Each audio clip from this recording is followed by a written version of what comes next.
असम के पूर्व मंत्री तथा बराक घाटी के चाय श्रमिक नेता स्वर्गीय दिनेश प्रसाद ग्वाला की 12वीं पुण्यतिथि मनाई गई। उनके पुण्यतिथि पर लोगों ने उन्हें याद किया और उनकी जीवनी तथा अवदानों पर चर्चा की। पैलापुर स्थित निवास पर लखीमपुर क्रीड़ा संघ कार्यालय और बराक चाय श्रमिक यूनियन में स्वर्गीय दिनेश प्रसाद ग्वाला को याद किया गया। उनकी तस्वीर पर पुष्पांजलि अर्पित कर भावपूर्ण श्रद्धांजलि दी गई। पैलापुर निवास पर स्वर्गीय दिनेश प्रसाद ग्वाला के पुत्र जयदीप ग्वाला सह कल्याण चंदे आदि ने प्रतिमा पर पुष्पांजलि अर्पित कर श्रद्धांजलि दी। बराक चाय श्रमिक यूनियन में श्रद्धांजलि सभा का आयोजन किया गया। इस मौके पर रवि नूनिया, बाबू नारायण कानू, संतोष चक्रवर्ती, सुरेश बड़ाई, दुर्गेश कुर्मी व अन्य की उपस्थिति रही। आज के अत्यंत मर्माहत হয়ে আমরা এখানে সমবেত হয়েছি সবাই, কারণ আমাদের প্রয়াত নেতা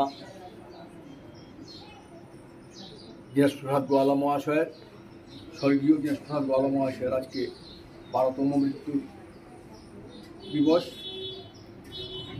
আমরা আজকে এখানে সবাই এসে ওনাকে পুষ্পাঞ্জলি দিয়ে ওনাকে স্মরণ করছি।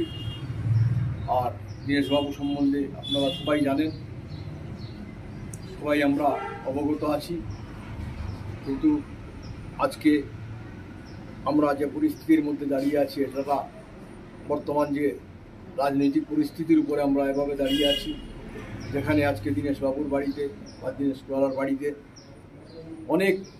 প্রচুর লোকের সমাবেশ হতো, হাজার হাজার লোক অনেক সময় সমাবেশ হতো, জায়গা হতো না। আজকে সেখানে হয়তো আমরা মুষ্টিময় কিছু সংখ্যক এসে ওনার জন্য মৃত্যু দিবস পালন করছি। এবং ওনার যে কর্মকাণ্ড ছিল সেটা আপনাদের সবারই জানা। আমি যখন জিসি কলেজে পড়তাম, উনিও জিসি কলেজে পড়তেন। উনি আর্টসে ছিলেন, আমি সায়েন্সে ছিলাম। তারপর উনি কাবুগঞ্জ কলেজে চলে যান, আমিও নেহরু কলেজে চাপে পড়ে আমিও নেহরু কলেজে চলে আসি। এবং তখন আমার সাথে পরিচয় বহু আগে থেকে, ওনারা যখন শ্রমিকদের নিয়ে আন্দোলন করতেন তখন থেকে পরিচয়। শ্রমিকদের চা যুব কল্যাণ সমিতি গঠন করেন, তখনও আমি ওনাদের সাথে জড়িত ছিলাম।